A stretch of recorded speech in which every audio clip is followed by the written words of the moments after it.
90. gadu kulta grupas 100. debija dalībnieks Agris Semēvits nu jau 6 gadus mikrofona vietā labprāt rokās tur fotokameru.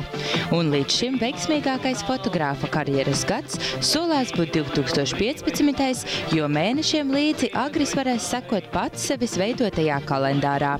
Reāli 3 mēnešus strādājām, 12 atsevišķas fotosesijas dažādās Latvijas vietās, kaut kur braukājām, jo patiesībā jau tas bija, tas pat nebija darbs, tā bija tāda, tas bija tās baigi fēnais plēzījums ar labiem cilvēkiem kopā, jo mēs tam visam piegājām ļoti viegli, mums nebija tāda, saspringta grafika un tur mērķis tur panākt kaut kādas tur ļoti precīzi ieskicētas idejas.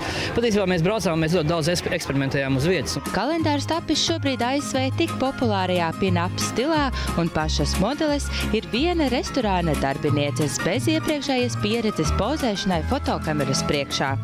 Bija kādi vairāki sižeti, kurus vienkārši izslēdzām no spēles, jo vienkārši nebija vairāk par 12 mēnešiem. Bet atlasījāt jau ļoti cītītā atlasi. Cik cilvēku? Paldies Dievam, es tur kaut kā ar varu un viltu mēģināju piespiest arī kādu man nākt palīgā, jo patiesībā...